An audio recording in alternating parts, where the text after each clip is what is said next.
Hey guys, John here from fly@MikeAlpha.com, here today at the Fly Mike Alpha Pilot Lodge in Big Lake, Alaska, here with Matt, who is working on his commercial multi-engine rating. We're going to be running through a commercial multi-engine oral today in the Twin Comanche PA30. This one's been upgraded to basically a PA39 with that STC for the counter-rotating props. You got your commercial single engine how long ago? Yeah, about 20 years ago. So we'll cut him a little bit of slack since it's been a hot second since he went through that initial commercial check ride. But basically today we're looking at the specifics of flying a multi-engine airplane, going through all the systems of the aircraft, some of the aerodynamics of a multi-engine airplane, typical FAA oral exam. So we'll try to help him out where we can. If he has any questions, I think he's pretty well prepared, so this should go pretty smoothly. If you guys have any questions, you know what to do. Leave it in the comments below and we will respond to you. Any questions before we get started? Not so far. Cool. You got your Mountain Dew? I'm ready to go. Yeah. All right. Sounds good. So this Twin Comanche, talk to me a little bit about the engines on it. What horsepower are they? 160 horsepower per side. Cool. We get 160 horsepower at sea level all the way up to altitude? Or It'd be nice. No, it does change. It goes down at about 12,000 feet. The book says it goes down to about 107 horsepower. Okay, so we lose 53 horsepower over the 12,000 feet. Yep. So naturally aspirated engines. Are they carbureted or fuel injected? They're fuel injected. Okay, so fuel injected IO320 is then on this airplane. And now on our fuel injected motors, any considerations when we're starting them when they're hot versus cold? Yeah, fuel injection engines have a kind of a history of being difficult to hot start. What happens, fuel gets in those lines, starts to vaporize because of the heat. You got to push that vapor out, and there's hot starting procedures. Sounds like what we call vapor lock, basically. Gotcha. So there's a hot start procedure. There is. And where would you find that? It's in the POH. In the POH? Cool. And probably on the checklist in the aircraft as exactly. Well. Awesome. Now, the checklist in the airplane, can we just go get a checklist from, say, Checkmate or from Aircraft Spruce and throw it in the airplane? Or do we want to actually check that against the POH? Or which one is the governing document? Well, the POH is the governing document. We want to check any checklist we got against that POH. Okay, cool. So just because you find the checklist in the aircraft doesn't mean it's actually a manufacturer-approved checklist. Correct. It may not be really legal for us to be using on this check ride. Cool. That sounds pretty good. Fuel-wise, how much fuel do we have on board the airplane? So we've got two main tanks. Both are 30 gallons each. 27 are usable. And then we've got two auxiliary tanks. And those both hold 15 gallons with all of it usable. Okay. Gotcha. That sounds good. And are those tanks or bladders? Those are actually bladders. Okay. Cool. This airplane, yeah. Any concerns with bladders in old airplanes?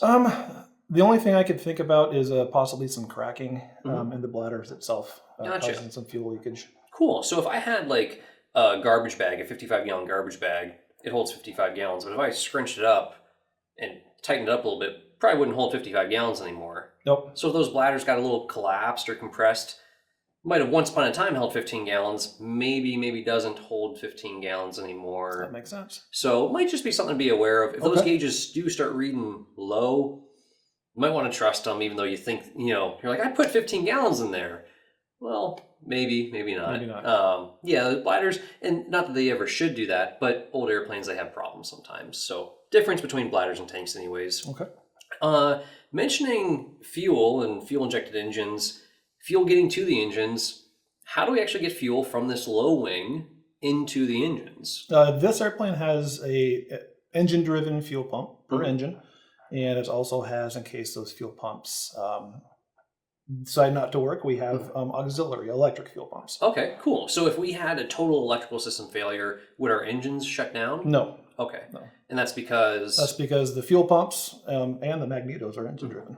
Okay, so the main fuel pumps on the back of the engines are actually engine-driven pumps. Correct. And those magnetos, of course, are turning as well, so that would keep it running. Cool, that sounds pretty good. So if I flip the master switch off in the airplane, we got those magneto switches just to the right of that. Would that kill the magnetos if I flip the master off? No, it won't. No. So those magneto switches are just going right to the mags? Correct. Okay, that sounds pretty good to me. How about fuel that you're going to put in this thing? What's the minimum octane fuel? So minimum for this airplane is 9196. Where you would find 9196, I don't know. So we use 100 low lead as the minimum. Sounds pretty good. Blue fuel. How do you sump the tanks? Do you sump it like a normal 172? No. There's actually not that sump where you can stick the fuel sample cup up in there.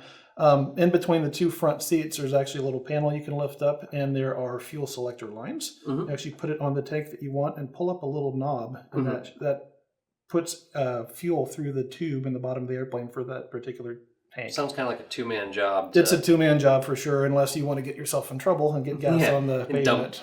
Dump a bunch of gas everywhere. That's right. Interesting where this airplane used to be parked, that there's a big stain on the pavement. Yeah, I don't know what all that's happens. about. Yeah, I don't know. Anyways, how about the gross weight of the airplane? 3,600 pounds. Max takeoff weight? Same. Okay, max landing weight? Same. Cool, that sounds pretty good. And then talk to me about what's hydraulic on this airplane.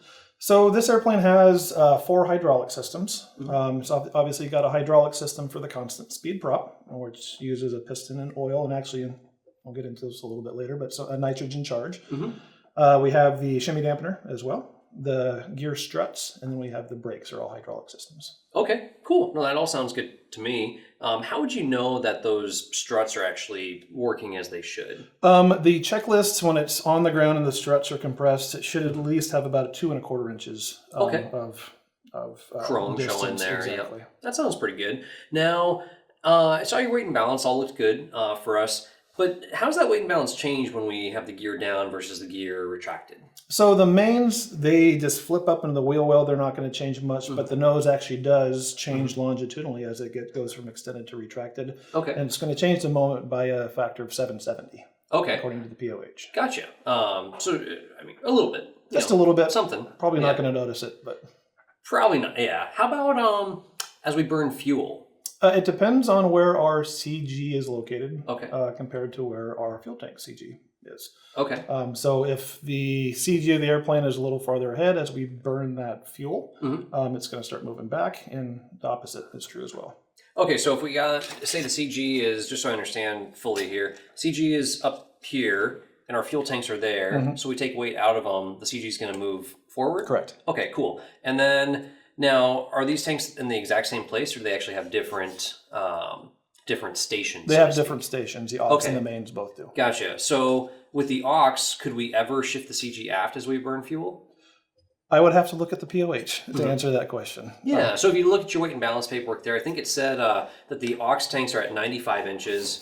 So that seems like it's a little bit beyond. That would be a little bit aft of the center of gravity. So it seems like if we burn fuel from there, they're always going to move the CG forward. Correct. And then with our main tanks, they're at 90, it looks like. So potentially, depending on where that CG is, like you mentioned, it could move forward, it could move aft, it could not move at all. It seems like it's not going to move too much, just like retracting the nose wheel. It won't change too much, but worth investigating anyways if we're near any of those limits to make sure that we stay within limits at all times. I'd agree. When would it be okay, say if we take off within CG limits, is it okay to land outside of CG limits? No, you always want to be within those limits for sure. How about in flight? Can we be outside the limits? No.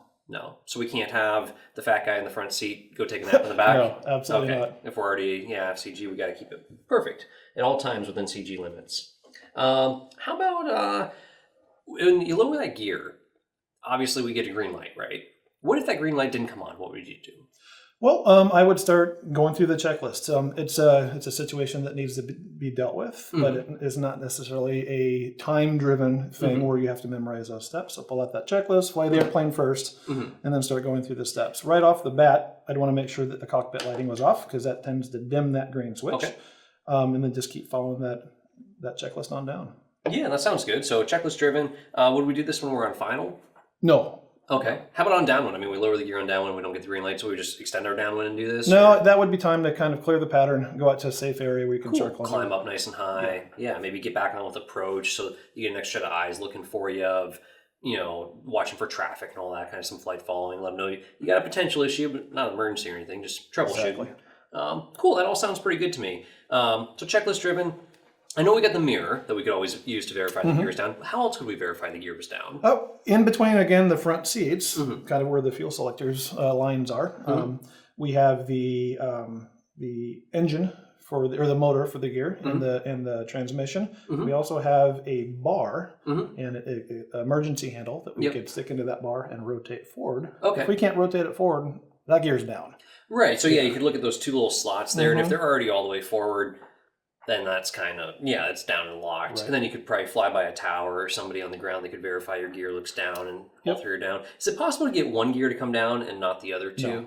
Not really. It's such a remote chance. Yeah, stuff would have to be pretty bent and banged up It is a flight school airplane, but That is I mean, true. it's not that bad. So I think if one goes down, they'll all go down on this particular system. Any hydraulics in that gear system, or is it just all electronic? It's all electrically driven. Okay, cool. So no electric over hydraulic or anything.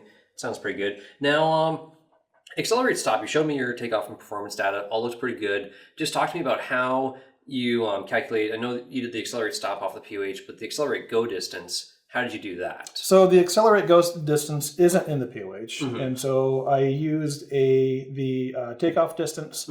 I added a buffer of about 500 feet to that. Okay. That kind of factors in that 4 seconds, as the FAA says, that is kind of that startle factor. Oh my gosh, what's going on here? And then I used the single engine climb rate table. Cool. Yeah, no, that sounds pretty good. And yeah, hopefully you get the flaps and the gear up and it'll climb on one engine. Hopefully. That sounds pretty good to me. Single engine surface ceiling. Talk to me about that.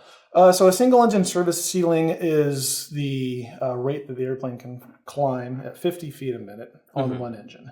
Not super high. Again, this is a fully loaded 3,600 pound airplane that's flying on 160 horsepower max. Yep. And so it's right around 5,800 feet or so. Probably not going to get 160 horsepower at 5,800 feet either. Yeah. So no, that makes good sense to me.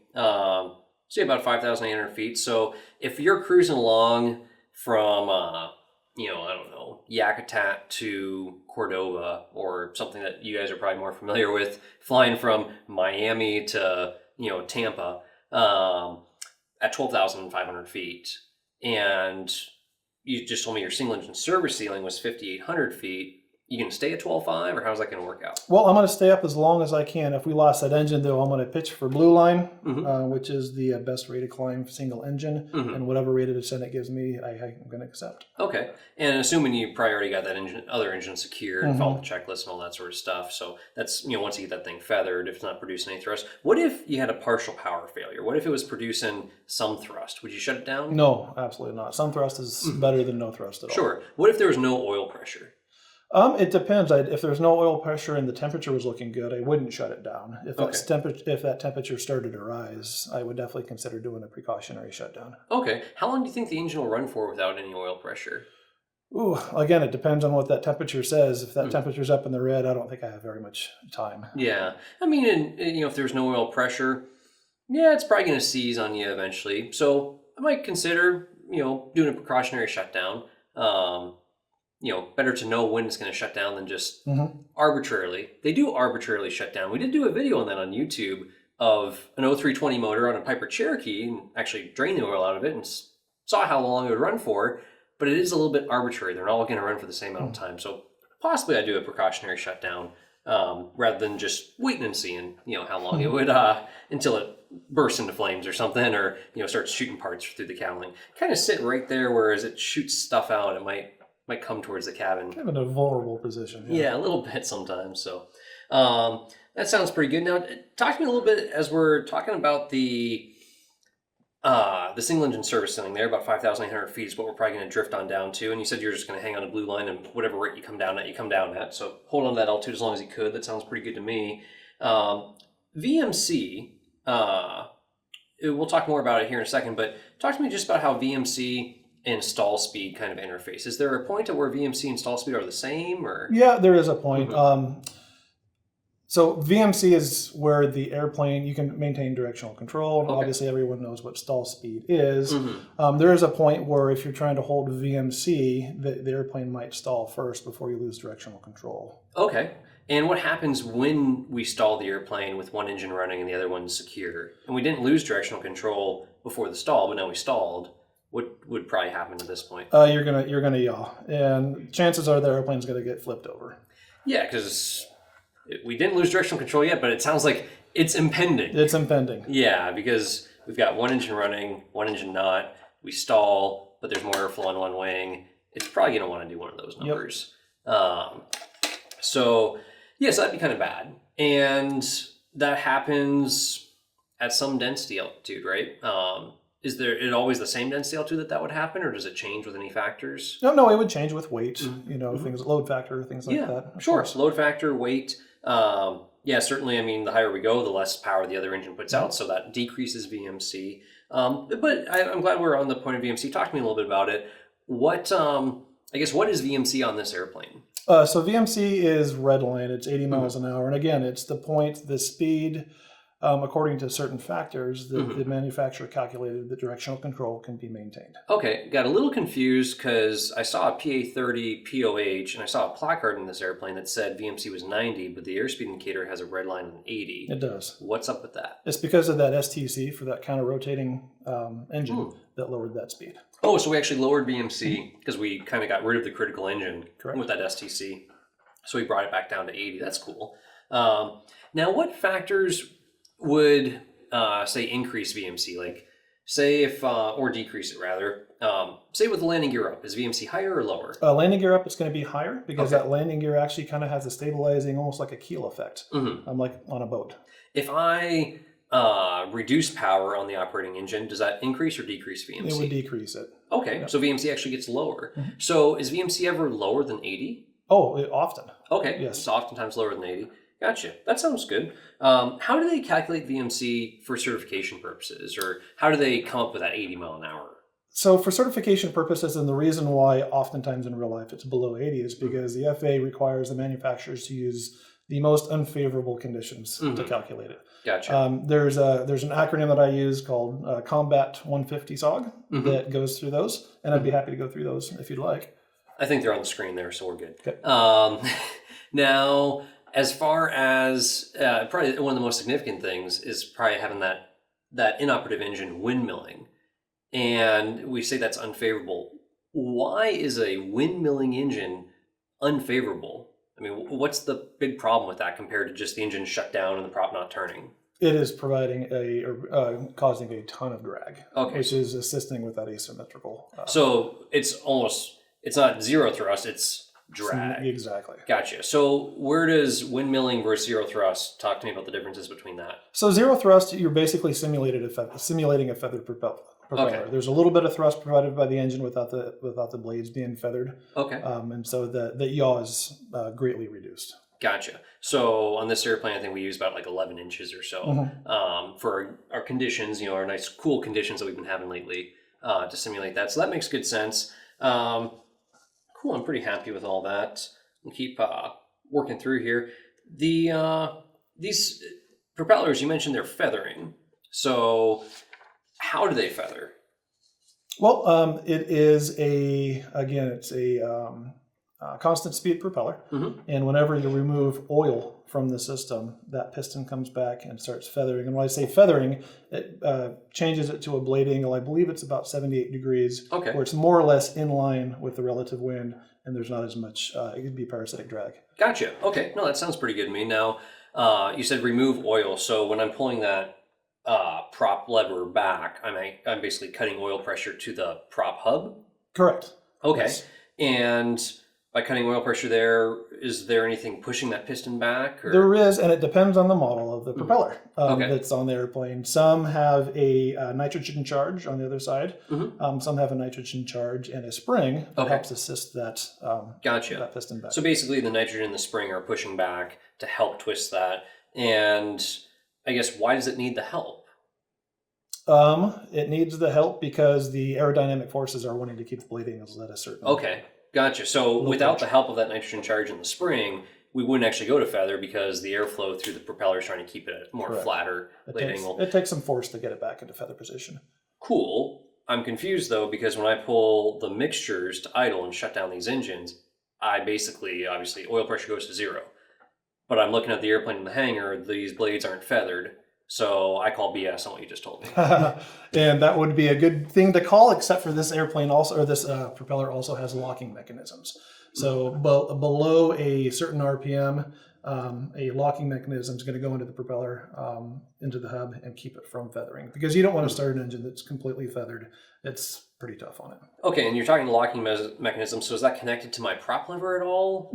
No. So it's just in the prop hub. It's just in the prop hub. And it's based on like a certain RPM? It's based on about 800 RPM, and it has to do with centrifugal force. If that centrifugal force isn't there from the increased RPM, then it's going to not lock. So you're telling me there's something like little flyweights that basically over 800 RPM, they're out, they allow it to go full feather, and below 800 RPM, they come in, they lock. They Correct. Okay. I said so, lock them and locked, yes. Yeah, so basically when I'm pulling the mixtures, I'm losing oil pressure, but I'm also losing RPM, and those things lock before it actually goes all the way to failure. Correct. Okay, cool. That makes pretty good sense to me. I believe you now.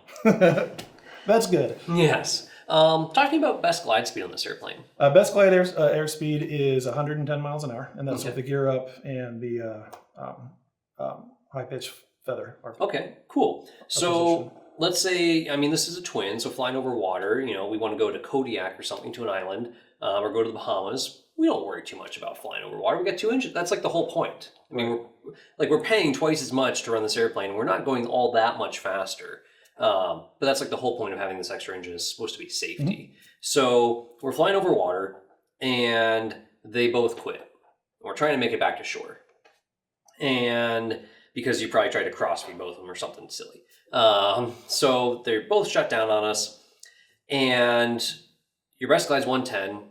You know, we're at 10,000 feet, we're 10 miles from shore, and you're like, I think we'll make it. It just so happens we have like a 30-knot headwind. So you're gonna fly 110? I would probably fly minimum sink rate. Minimum sink rate, so you'd actually slow down. Now, if you slow down, would that give the headwind more time to act on you and fight you getting there? Or if you sped up, would that give the headwind less time? Let me put it to you this way. Let's say... Oh, I see where you're going. Speeding up would probably be the... What if we had a 110 mile an hour headwind? We kind of go down, right? Yeah, we're helicoptering it down. So we probably... Would we want to fly faster with the headwind? Or? I'm going to change my answer and say faster would make more sense. Yes. You're allowed to change your answer, like, I think once or twice on these orals, right? So we'll give you that one. I'm open for more, but okay. Yeah. So I would agree with you. I would say we want to fly faster with the headwind and maybe towards minimum sink with a really strong tailwind to prolong our glide distance, if that's what we're trying to do. If we're over water and trying to get somewhere, that sounds good to me. What's the sink rate on this airplane with both engines, you know, pulled back, gear down, when we're, you know, say doing like an emergency descent, you know, which is, it's not much more than 110. It's like 130, 140, sometimes as much as 150 we're coming down at. So what's the sink rate that we experience with that? Oh, we'll have it pegged at least 6,000 feet a minute. Okay. So probably don't lower that gear until you get back to the shoreline. Absolutely. Cool. That sounds good to me. Comes down pretty good. So being high, not a real problem. Not a real problem. Okay. Awesome. Can you slip a twin if you're high? Yeah, absolutely. Sure. Just like any other airplane. Yeah. And moving into V speeds here. So I see that, you know, in the POH here, we've got VX, VY. We've got VX SE and VY SE. And are any of those labeled on the airspeed indicator for us? So VXSE and VX are not. VY is not, but VYSE is, and that's the blue radial. Blue radial, cool. And then we have 2 red radials. What are those? So we have the VNE, which is the never exceed speed, and then we have the VMC, which we already talked about as a minimum controllable airspeed. Cool, that sounds good to me. Now, VYSE, when do we use that blue line? Basically, anytime we have an engine failure, we're going to pitch for that. That gives us our best chance of climbing the quickest to a certain altitude. Okay, cool. So best rate of climb, single engine. Does VYSE, does that ever change at all as we go up or down in altitude? So VYSE actually would change. It would decrease as you went up in altitude. Okay, cool. No, that sounds good to me. Let's see what else I can ask you here. If we were to have an engine fail at, I don't know, maybe say 150 feet, and you were at redline, would you pitch for a VYSE? No. I'd pitch for VXSE. Okay. With the goal to clear any obstacle that's ahead of me in the shortest horizontal distance possible. Yeah, and maybe once you clear the obstacle, slowly try to build that airspeed back in there. But that's right. Yeah, I mean, pitch the nose right into the ground, like, hey, I hit blue line, clunk, clunk. Yeah. And I also hit the much. trees. Yeah, that's right. So, cool. That sounds pretty good.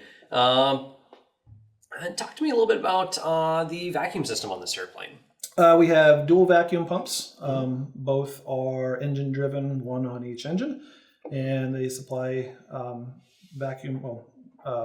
basically vacuum pressure to operate the vacuum driven instruments. Cool. Vacuum pressure, suction. That sounds good. What's the range that's acceptable for, you know, the min and max suction range? It's 4.8 up to 5.1. Okay, cool. If you forgot that, how would you figure that out? It's got red lower and an upper limit marks. Cool. So In the green, basically. In the green. In the green sounds good. How do we know if an engine-driven vacuum pump fails? Well, we might not necessarily see it on the instrument, since the other one will probably provide enough pressure to operate the attitude indicator and heading indicator. But on the vacuum instrument itself, a little orange knob would pop out, letting us know that pressure has gone away. Okay, that sounds pretty good to me. And now, if I were to just cut the vacuum line on the engine-driven vacuum pump on the left engine, I mean, now there's a gaping hole in the system.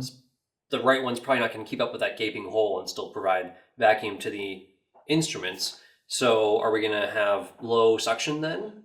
We wouldn't, because it's got a valve that would basically shut off that opening and just keep it, keep the other... Like a one-way vacuum, check valve. like a check something? valve. Thank you. That's what I was looking for. Yeah. Where's that check valve located? It is on the top middle of the firewall of the nose. Okay, so underneath that nose cowling there, we got the little check valve. And cool, that sounds pretty good to me. In that general area too, how do we make sure we get good clean air to the instruments? I mean, we're sucking air through them. How do we make sure we don't suck a bunch of dirt through it? There's actually an air filter in about that same position. Gotcha. Cool. That sounds pretty good to me. I like that. Now, you mentioned that combats, and all that sort of stuff for determining VMC. Where could I look to find that in the regs? So that would be, it was originally under FAR Part 23. It's since been moved to 25. I believe it's 25.149. Okay, cool. Yeah, and Part 25 is usually transport category airplanes. This was a Part 23 airplane, but they kind of got rid of that reg from Part 23. So you can see the same reg printed in 25.149 anyways for you. Sounds pretty good to me. Electrical system. What do we have as far as charging on this airplane? We've got dual alternators. Okay, and how much power do they put out? So they put out 12 volts and 70 amps. Cool. Do they ever put out more than 12 volts? They do, yeah. Yep. The voltage regulator regulates probably around 14 and a half or something like that. It seems like we see on that instrument. Cool. And then for our battery, do we have multiple batteries, or we just have one battery? One battery. And how much power is stored in that battery? It's a 35 amp hour battery and a 12 volt. Cool. So if I happen to notice, like I have a total, electrical system failure where I don't have any power coming from either alternator, or maybe one was inoperative and I was flying with another one, and then it failed. So, so no alternators. I got 35 amp hours in my battery, and I noticed my amp meter showing at -10, amperage discharge rate. How long is my battery going to last for? Well, math-wise, it should be 3.5 hours, but again, it depends on temperature. How new is that battery? I wouldn't bank on 3.5 hours. I'd look at somewhere around an hour and a half or so. Cool. That sounds good to me. Would we be able to raise and lower the gear? The gear is going to suck a lot of that power. So I would shut down as much as I possibly could, limit that electrical usage so you can save it for flaps gear.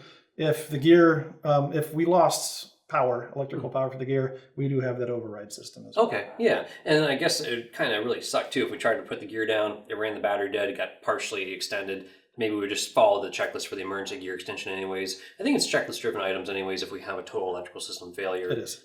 We can follow that checklist from the POH. That sounds good to me. Cool. And I noticed here that you got a POH that says International Comanche Society on it. Is that from the manufacturer, from Piper? No, it's not. But it's got some really good information in there. It's a lot thicker than, I know it's on your iPad, but if it was printed, it'd be a lot thicker than the POH that came from Piper. So, I mean, what's really governing here? I mean, there isn't anything governing. This is just basically information put together by Twin Comanche like AMPs and enthusiasts. That's good information for pilots, but it's not governing for us. Okay, so we still have the original manual from Piper anyways that is governing, but it's pretty thin. Then we have the type certificate sheet that has some governing information on it, but not a lot either. Not a lot. Older airplane, so that makes good sense. All right, moving on here to maneuvering limits. What are the maneuvering limits on this airplane? So it is 3.8 positive Gs and 1.52 negative Gs. Okay, it sounds like a normal category. Normal airplane. category. Anything in the utility category on this? No? Okay, so never a utility category airplane. That's fine. Can we do spins in it? No. Gotcha. Spinning a twin probably sounds kind of scary. Yeah, I wouldn't want to do that. What happens with a twin when you do start to spin it? How is that different from spinning a single? Well, it's basically weighted on the exteriors. And so as it spins, it's going to be harder using that rudder pressure to get it out. The momentum, the inertia is strong. Yeah, a lot more inertia, a lot more weight spread out along the wing, a lot more weight in general. It's a pretty heavy airplane. That's right. Cool. So now, as far as the spin recovery typically I've always used pair.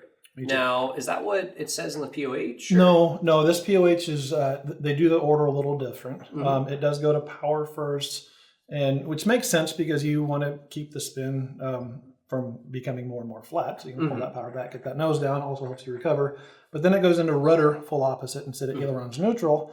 They actually mention using ailerons to assist in getting that wing up, which is counterintuitive for most airplanes. Yeah.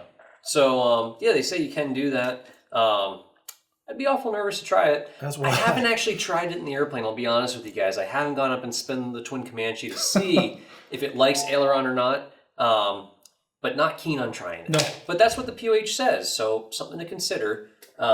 Anyways, before we get too far into spins here and everything, getting back into VMC for a moment, when you're demonstrating VMC, what's the maximum amount of bank you're allowed to use? no more than 5 degrees. Okay, and where would the ball typically be? The ball typically is going to be split about halfway towards the operating engine. Okay, and that sounds like a zero side slip condition. Correct. So tell me, what is zero side slip? Zero side slip it's basically a way of maintaining directional control using horizontal component of lift, and it decreases the form drag on the airplane quite a bit because the relative wind is more, or the airplane's more aligned into relative wind.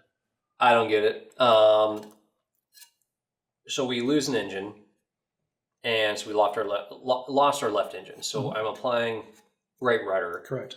I would think this would give me the most lift just like this. I don't understand why I'd want to do that. So what would happen is, we'll say that we're flying this way, we've got the relative wind equal and opposite to the path of the airplane, right? We lose this engine, so it's naturally going to want to yaw this way.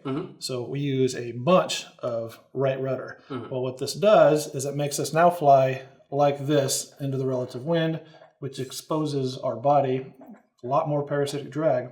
Okay. And it also makes the rudder less effective because that relative wind isn't touching it because the vertical stabilizer is blocking it. Gotcha. So putting in that little bit of bank actually helps with that. Exactly, because now we have some lift that's into the turn, and then we use a little bit of, instead of flying like this, we can now have the nose and tail aligned into the relative wind, and we get rid of all that form drag. Okay, I'll kind of buy that, but I still don't believe this whole ball halfway thing. Like, I was taught the ball should be in the center since I got my private pilot. Yeah. And you're telling me the ball shouldn't be in the center. Ball shouldn't be in the center. Ball should be basically down at the pointing down towards Earth. So if you were turning and banking 5 degrees and keeping that ball centered, we'd start going around like this. We don't want to do that. Okay. We want the ball straight down towards the ground and flying directly into because that the relative instrument's wind. essentially twisted now. So, Correct. so that really is ball in the center. It really is. Yeah, it's having the ball offset just a little bit because we're flying with 2 degrees, 3, 5 degrees of bank, whatever it takes to basically get to that zero side slip condition. That little yaw string kind of shows us that on the windscreen there. Correct. So it's not always 5 degrees, not always ball perfectly split, but ball always facing down to the ground and whatever bank it takes just to maintain directional control. That's right. So that makes a lot more sense. Cool. So that's the nice efficient speed for us. And we want to fly in that zero side slip condition. So if we lose an engine, is there any time we don't want to fly in a zero side slip condition? Well, obviously when we're doing a single engine landing, we don't want to land at a zero side slip. So that we'd start bringing in just the side slip. Yeah, really interesting that you said that. I mean, we don't want to land in a zero side slip, but once I pull power to idle, I mean, I guess a zero side slip is just ball in the center and That's a good coordinated point. flight. You're just flying like you'd fly a single. Yep. At that point, we say we're high, and so we close both throttles, and it's just like a single again. That makes the zero side slip go away. So it's still a zero side slip condition. It just makes the zero side slip with the bank. The bank's gone. Yeah. But we're still flying that. So really, all airplanes at all times want to fly in a zero side slip condition, whether it's a tailwheel airplane, a Cessna 152, or a twin. We're always trying to get to that zero side slip. So that makes more sense. Cool. That sounds pretty good to me. Now, we talked a little bit about if we lost a vacuum pump. Run me through here. We go out to the airplane, we fire up, and we notice, oh, the left vacuum pump never came alive. And congrats, you're in McGrath, Alaska. In case you guys don't know, it's really far from like anything, and there's no A&Ps out there. So, and there's no cell phone service, and there's no Starbucks. Hate to break it to you. So you're like totally SOL. Can you fly with an inoperative vacuum pump? Can you bring that airplane home? You can't. You'd have to follow, again, the TCDS, the required equipment It's list. not in the TCDS. You're lying to me. I don't see it anywhere in there. You're just trying to keep my airplane in McGrath now. So I'm very unhappy because you're working for me. You're a commercial pilot, and I want my airplane back. I'm your boss. That's right. So I'm pretty pissed. Not that there's cell phone service, so you don't know I'm pissed, but I am. So it's not on the TC. So where else are you looking? And you tell me you can't do this. Basically, removing that pump requires maintenance, which I'm not allowed to do as a pilot, a non-AMP. I can only do preventive maintenance, so my hands are really tied at that point. Okay, but I mean, I'm not asking you to remove it. I'm just asking you to fly the airplane home without it. So what maintenance are you trying to do? Deactivating it, basically. Okay. It's broken. It is broken. That's a good point. Sounds pretty deactivated to me. In order to, I'd have to placard it. You have to placard it. Okay. And would you have to make any sort of entry into the maintenance logs? I would, yeah. With that, I'd have to enter it into a maintenance log, and again, that's something I can't do. You can't do it because you're not an AMP. I'm not an AMP. So you can't enter in there, vacuum pump not working. Doesn't really sound like preventative maintenance. So this is a really interesting point because some people would make an argument that you could, as the pilot, make an entry in the maintenance logs that there's a discrepancy, vacuum pump not working, and you could go fly it. But the generally accepted rule, and I would say, especially on a check ride, on an oral with the FAA, you'd want to err on the side of caution and say, look, an AMP should be making that entry saying the airplane is safe for flight with an inoperative vacuum pump. It's entered in the maintenance logbooks. And if you don't have cell phone service and you can't call over to an AMP who can put that entry into the logbooks before you take off, and then maybe you make up the placard and stick it on for him or something, and you're doing that under his supervision via phone, you can do anything you want on an airplane under the supervision of an AMP. So if you have a sat phone, you might be in luck. But without that, you could certainly make the argument, the FAA, a lot of the folks in the FAA will make the argument, you cannot fly that airplane with inoperative equipment, such as a vacuum pump, without that entry into the maintenance logs. Now, if you get a hold of them on the sat phone, can we fly with the inoperative equipment? Sure. Mm-hmm. What if the landing light bulb was burnt out? Could we fly the airplane home, day VFR? Absolutely. So we check it on the pre-flight, we're like, yeah, it's broke, don't care. Because the deactivation doesn't involve maintenance. We could do it ourselves by pulling a circuit breaker. Okay. Is pulling circuit breakers something that's allowed in preventative maintenance? Mm-hmm. Okay. It's in Part 43. It's not in Part 43, but it's something that doesn't have to be logged in the logbook. Okay. Yeah, gray area. So that's deactivated. Now, what about the entry into the maintenance logs that you don't have with you because they're back home in the hangar and putting a placard on there? From my understanding, if the deactivation didn't involve maintenance, there doesn't have to be anything put in the logbook, and I could just inop the... And what is maintenance? Where do we find what is maintenance? Maintenance is actually defined in 1.1. Okay, Part 1.1 in the FAR AIM, and it says something like inspections, repair, replacement, anything that's not preventative maintenance. You're telling me in Part 43 Appendix A in preventative maintenance, you can pop circuit breakers. I would have to look it up. Because I don't think it says that in Part 43 Appendix A. So again, we're in a kind of a gray area. Would you fly home day VFR in this twin, especially from a remote location to get it back home, with a burnt out landing light bulb? I think that burnt out landing light bulb burnt out on the way home. That's right. I don't think it burnt out on your pre-flight. But for a Checkride answer, for an FAA answer, I think it would be a lot more appropriate for you to look in preventive maintenance and say, I can replace the light bulb myself. If there happens to be a spare one in the airplane, I could do that. I could make an entry into the maintenance logbooks. It gets a little vague if you actually have to have the whole maintenance logbooks with you, or you just make an entry on a napkin and then add it into the maintenance logbooks later. It's really up to the owner-operator to maintain those records all in one convenient place. It's not upon you. As long as you make the entry somewhere on something, I think you complied with the reg. So you could certainly replace it. For a Checkride answer, some people would say, nah, it's not a required item. It's not 91205. It's not part of the TC, the type certificate data sheet. It's not part of a KOEL or an MEL in the airplane. It's not in the POH. It's not in the equipment list. It's not required by an AD, not required by the manufacturer. So you don't need the landing light. You don't need the suction. You don't need the vacuum pump. But for a Checkride answer, I think it's a little bit more conservative. to err on the side of caution, say a mechanic has to come out and deal with this. Yes, it's legal to fly the airplane with an alternator inop or a vacuum pump inop because it's not listed anywhere as a required item from the manufacturer, from the FAA 91205. It's not part of an AD. But us just making that determination puts a lot of weight on the pilot. And it is kind of a gray area. If you read 91213 really thoroughly, and you read Part 43, Appendix A, with preventive maintenance really thoroughly, and that definition in Part 1.1 for the definition of maintenance, I think you'll arrive on a conservative checkride answer of a mechanic just has to get involved. And a mechanic can get involved via phone and direct you to do things. So that's always an option when you're in those remote locations and you need to get an airplane back home.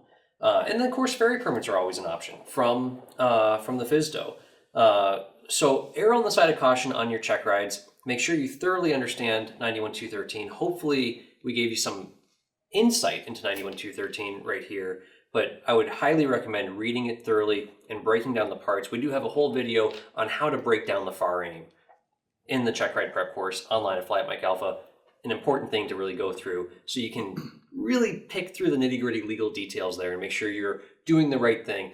Great way to end a check ride is say you're going to do something illegal.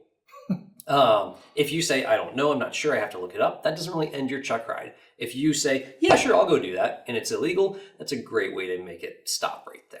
So, any sort of violation of the FARs and any check ride failure has to be tied to a violation of the FARs or a failure, a specific part of the ACS. So if you don't actually bust a specific part, they really can't fail you.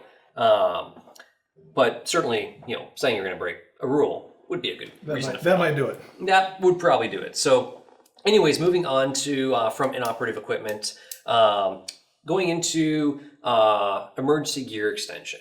So how would you, if we're flying along, you lower the gear handle and you don't get a green light, what would you do at this point? Well, you talked earlier about you're going to leave the traffic pattern and go troubleshoot it. And is that, is there any memory items that you should have? On that one, no. It's not like an exigent circumstance where it has to be done like yesterday. You've got time to work through the problem. And talk to me about memory items on like an emergency checklist. Say we had a propeller overspeed. Is there any memory items for that? Yeah, there's 3 of them because there's things that need to be done like right away. Before the engine goes kaboom. Exactly. Sure. And then after you get those major things taken care of, you can start slowing down and then do the checklist driven items. And what is those? What are those items that? So for a propeller overspeed, it would be pull the prop back, slow that RPM down. Try to get the prop governor to take care of it. Exactly. Pull that throttle back as well, and then reduce airspeed. Okay, cool. That sounds pretty good. What about like a door open? Door open, there is one memory item. It's just slowing the airplane down to about 100 miles an hour. Okay, so get the airspeed down. And then talk to me about an engine failure right after rotation. You're at 200 feet, engine goes pop. It's basically all. That is all we have for you right now here on YouTube. To check out the rest of the full-length oral exam, as well as hours and hours of oral prep, check ride prep, maneuvers, just everything under the sun for your MEI or for your multi-engine commercial. Check out the link in the description below to go to our multi-engine/MEI course on flyatmikealpha.com. If you sign up for the gold level membership on the website, you can cancel that at any time. It's a monthly membership, but you can cancel at any point. And that will give you access to every single course on the site, over 25 courses, everything from private instrument commercial, CFI, CFII, MEI, multi-commercial, your tailwheel, seaplane, ski flying, everything you could ever possibly need to get ready for an oral exam, a check ride, or an endorsement, all online there, all included in that monthly membership, or you can buy the courses individually if you so choose. Any questions on anything you saw here, or anything in general getting ready for your multi-engine check ride, go ahead and leave it in the comments below, or reach out to us directly via email or phone. Phone number is right here. And if you have any questions on the courses on the website, of course, give us a call or shoot us an email. Anything we can do to help you get through that oral, through that check ride on the first try, so you do not have to go for a retake or reschedule or pay another exam fee. When you do complete our courses online at flyatmikealpha.com, it comes with check ride insurance, which guarantees that you will pass your check ride on the first try. Again, guys, thank you so much for watching. I hope that you found this video helpful. If you have any questions, you know what to do. Keep the blue side up, the brown side down. And if you cannot fly every day, then fly8mikealpha.com. We will see you guys in the next one.